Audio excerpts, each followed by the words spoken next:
দিদি দিদি দেখ, কত সুন্দর কচুর পাতা হয়েছে। হ্যাঁ রে বোন, তাই তো দেখছি। চল না দিদি, কিছু কচুর শাক তুলে নিয়ে যাই। অনেক হয়েছে দিদি, চল এবার বাড়িতে যাই। হ্যাঁ রে বোন, চল যাই।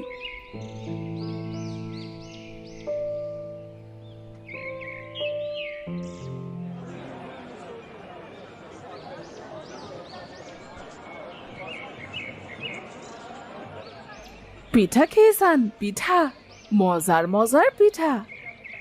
ও পিঠাওলিনি, তোমার পিঠা কত করে গো?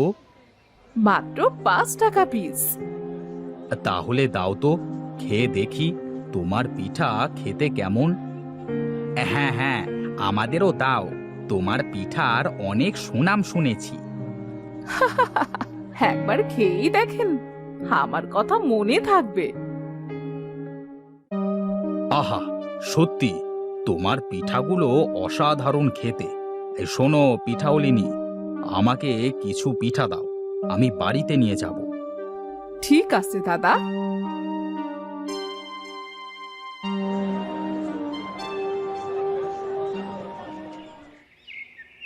বোন, মার মনে হয় আসতে দেরি হবে। চল আমরা রান্নার কাজটা সেরে ফেলি।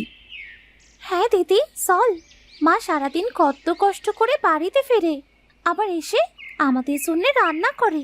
চল আজ আমরা নিজেরাই রান্না সেরে ফেলি।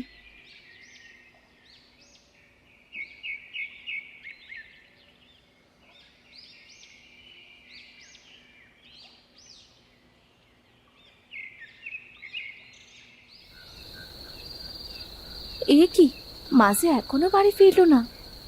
আমিও তো কিছুই বুঝতে পারছি না দিদি, মা তো কখনো এত দেরি করে না। আমরা কি একবার গিয়ে দেখবো?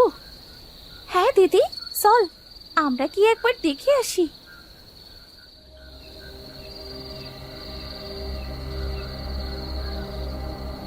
সোনালি, মিতা, কোথায় গেলি তোরা? মা, ও মা, কি হয়েছে তোমার? মাথা দিয়ে তো রক্ত কেন বেরোচ্ছে? দিদি দিদি, তুই মাকে ঘরের মধ্যে নিয়ে যা, আমি কবিরাজ মশাইকে ডেকে নিয়ে আসছি। যাস নে মা, যাস নে, এত রাতে বাড়ির বাইরে যাস নে।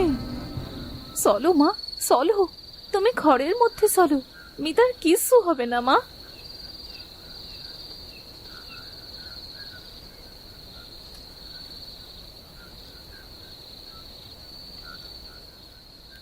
চিন্তার কোনো কারণ নেই, তোমাদের মা সুস্থ হয়ে যাবে। তবে কিছুদিনের জন্য বিশ্রাম দিতে হবে, আর পাঁচনগুলো সময় মতো খাইও, কেমন? ঠিক আছে কাকু। রত্না, তুমি কয়েকদিন বাজারে যেও না, তোমার এই অবস্থায় বাজারে যাওয়া ঠিক হবে না।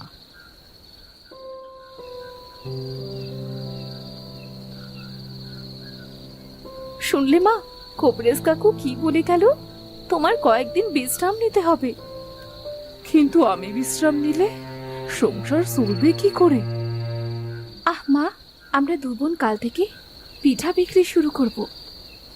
কি বলছিস তোরা? হ্যাঁ মা, দিদি ঠিকই বলেছে।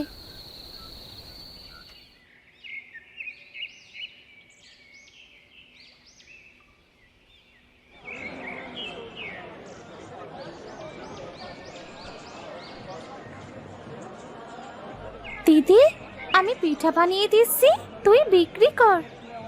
হ্যাঁ হ্যাঁ ঠিক আছে।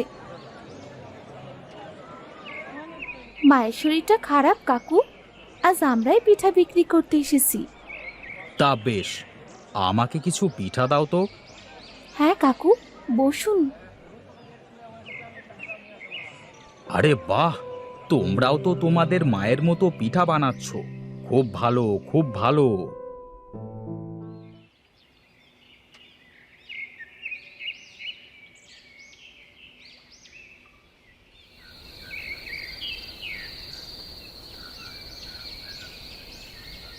মা, ও মা, এই নাও তোমার ওষুধ।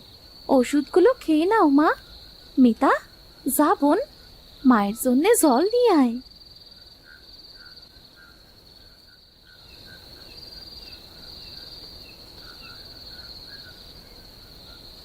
মা, এই নাও জল। আমি অসুস্থ হওয়ায় তোদের দুই বোনের অনেক কষ্ট হয়ে গেছে বল। আহ মা, তুমি শুধু শুধু চিন্তা করছো। জানো মা, আজ আমাদের অনেক ভালো পিঠা বিক্রি হয়েছে। ঠিক আছে, তোরা খেয়ে এখন ঘুমিয়ে পড়। আর শোন, তোরা রাত করে বাড়ি ফিরবি না।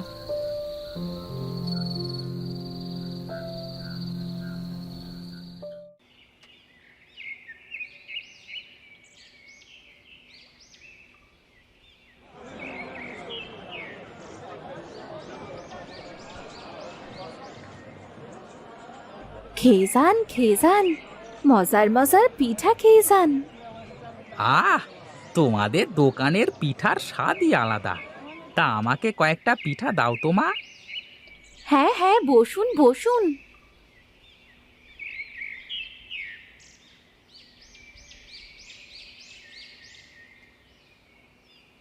আরে কার্তিক দাদা, তুমি যে আজ সকাল সকাল চলে এসেছো। হ্যাঁ হ্যাঁ, লোকের মুখে শুনলাম দুই বোনের পিঠার স্বাদের কথা। শুনে আর লোভ সামলাতে পারলাম না, চলিয়ে আসলাম। আহা, এই সত্যি অনেক সুন্দর হয়েছে পিঠাগুলো। খাও খাও। হ্যাঁ, যত পিঠা খাবে ততই টাকা হবে আমার। আরে দীনেশ দাদা, কথা বলছো না যে? হ্যাঁ, শুধু পিঠা খেয়েই যাচ্ছেন? পিঠা খেয়ে আমার মুখ থেকে কথাই বের হচ্ছে না। হ্যাঁ মিতামা, এই ধরো প্লেট, আর তোমাদের টাকাটা।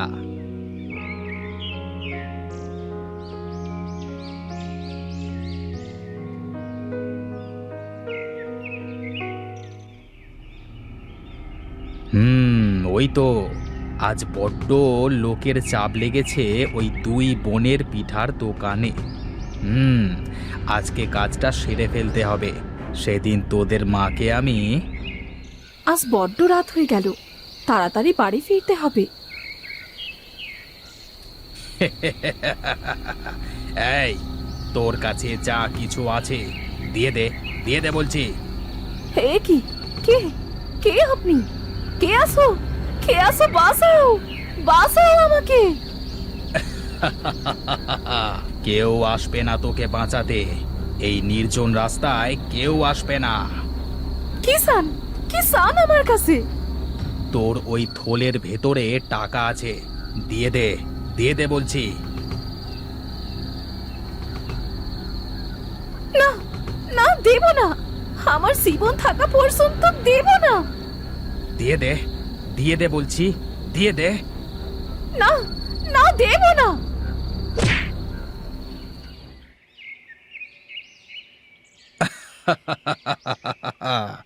তোদের দুই বোনের তোর মায়ের মতো অবস্থা হবে।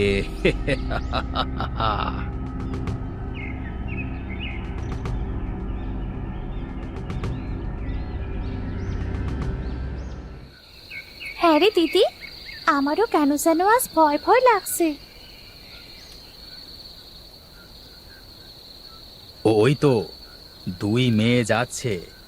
আজ ওরা অনেক টাকার পিঠা বিক্রি করেছে।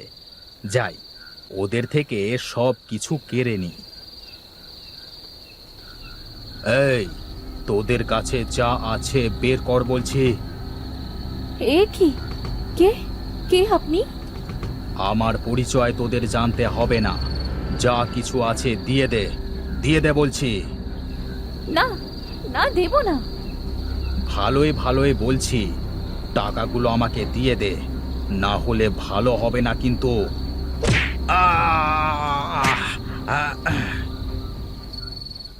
এ কি করলি মিতা?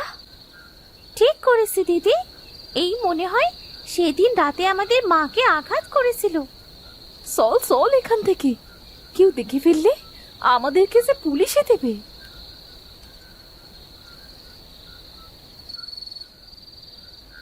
এ কি মা, তোরা এখানে? আর তোদের এত রাত হলো কেন? মা দেখো তো মা, সেদিন রাতে এই লোকই তোমায় আঘাত করেছিল। হ্যাঁ হ্যাঁ, সেদিন রাতে আমাকে মেরে টাকা ছিনিয়ে নিয়ে গিয়েছিল। বলছো কি মা? আচ্ছা, যা হবার তা হয়ে গেছে, চলো আমরা সবাই চলে যাই। দাঁড়া দিদি, আগে দেখে নি এই লোকটা কে।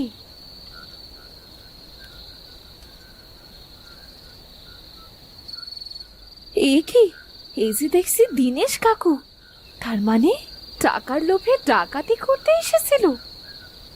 সি সি সি সি সি, শেষমেশ দিনেশ দাদা এত খারাপ কাজ করতে পারলো? মা দেখো, খারাপ কাজ করেছে, তার উচিত শিক্ষাও সে পেয়েছে। কথায় আছে না, যেমন কর্ম তেমনি তার ফল।